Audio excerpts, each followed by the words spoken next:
Mesdames et messieurs et mesdemoiselles, bonsoir. La salutation dépend de vos positions précises. Ça, c'est pas une nouvelle vraiment rassurante. Oui, ça c'est une très mauvaise nouvelle au Niger. Et sincèrement, je suis très inquiet. Très inquiet parce que ça va être un coup dur, un coup énormément dur pour le Niger. Et d'ailleurs, dans cette vidéo, j'irai plus loin pour dire au général Abdourahmane Tiani de prendre des mesures draconiennes et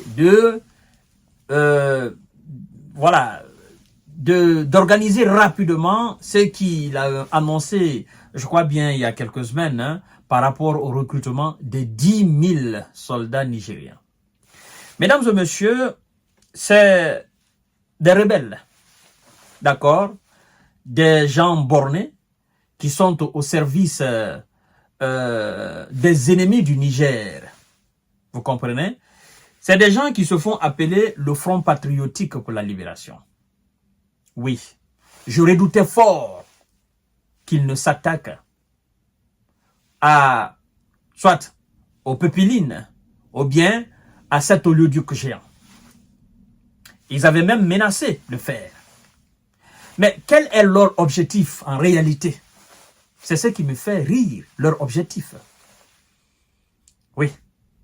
Des rebelles, des criminels, des hors-la-loi qui demandent dans un pays le retour à l'ordre constitutionnel. Ça, c'est à vérifier. Parce que dans les conditions normales, un rebelle, c'est un rebelle. D'accord? Un terreau, c'est un terreau. Des groupes criminels, des gens armés, ont quoi avoir dans ce qu'ils appellent retour à l'ordre constitutionnel ou non-retour à l'ordre constitutionnel. Si il n'y a pas des gens derrière, si des gens avec des intérêts très bien précis ne sont pas derrière, si ces mêmes gens ne leur donnent pas des armes pour s'attaquer aux gens, ce sont des vendus. Mesdames et messieurs, partagez la vidéo dans tous les groupes possibles. Abonnez-vous sur ma chaîne YouTube Kanté J Visionnaire et abonnez-vous aussi sur mes pages différentes Facebook J Visionnaire et Infomonde. Chères dames, chers messieurs, chères demoiselles, le Front patriotique pour la libération a revendiqué l'attaque du Pépiline au Niger. Vous comprenez? On dit ceci, au Niger, le Front patriotique pour la libération, dirigé par Mahmoud Salah, a mis sa menace à exécution dans la nuit de la Tabaski au Niger. Il a envoyé un commando dans le désert nigérien pour faire sauter le Pépiline qui évacue le pétrole brut vers le port de Cotonou. Les rebelles du Front patriotique pour la libération avaient menacé de faire sauter ce Pépiline et l'usine de raffinage si leurs revendications n'étaient pas satisfaites, à savoir le retour à l'ordre constitutionnel après le coup d'État du juillet dernier. C'est ça. C'est ça en fait. C'est des gens qui sont en train de faire un lavage de cerveau. Et ce sont ces mêmes gens qui ont intérêt à ce que le pays soit déstabilisé.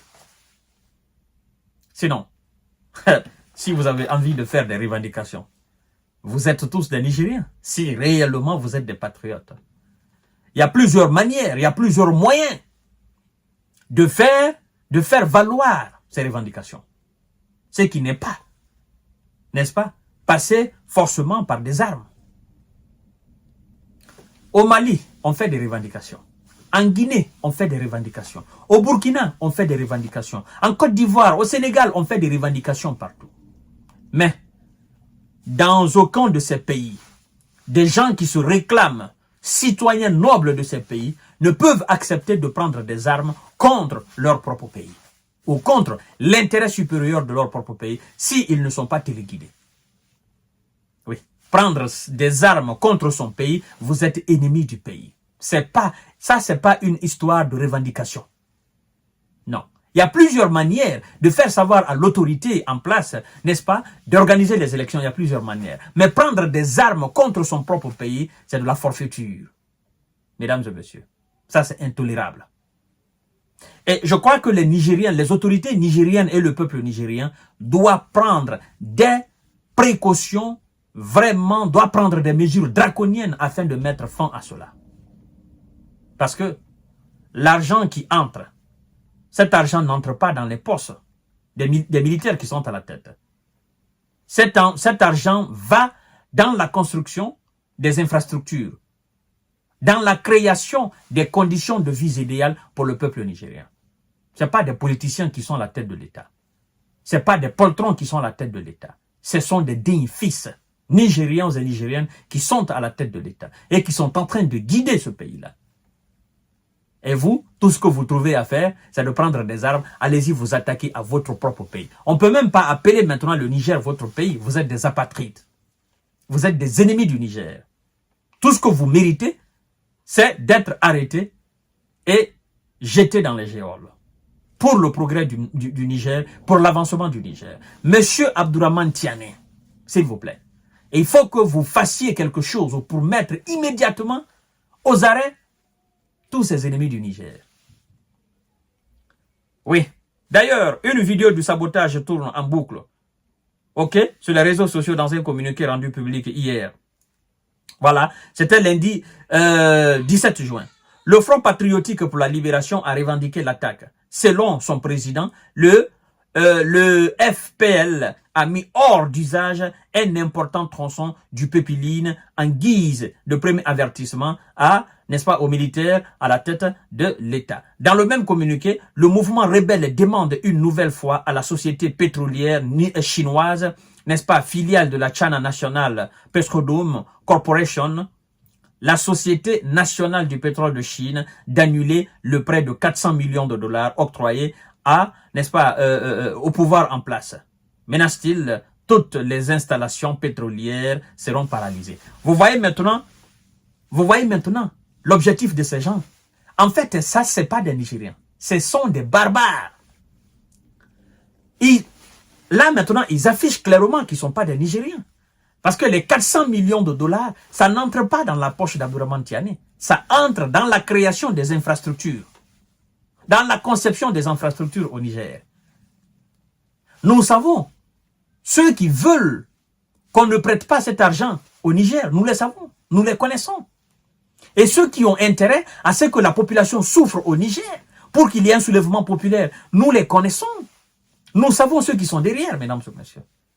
Alors, monsieur le président Abdourahmane Tiani, il faudrait que vous vous leviez, que vous fassiez rapidement quelque chose afin de sécuriser tout, n'est-ce pas, ces sites d'exploitation du pétrole nigérien et que le transfert se fasse dans les conditions les meilleures. Vous êtes qui pour dire à la société chinoise de ne pas prêter de l'argent, n'est-ce pas, au Niger? Vous êtes qui? Vous êtes qui pour demander le retour à l'ordre constitutionnel? Vous êtes qui, en fait? Si vous êtes des Nigériens, mais faites ça au Niger. Faites ça au Niger, mais ne prenez pas des armes contre votre pays. Parce qu'à partir du moment où vous prenez des armes, vous vous mettez déjà en dehors du pays. Mais, mesdames et messieurs, laissez-moi vous dire, le mal ne régnera toujours, le mal ne régnera jamais sur le bien. C'est ça la vérité. C'est ça la vérité. On sait quel est leur objectif. On connaît. Et on sait ceux qui sont derrière cela. Vous comprenez? On sait, on les connaît.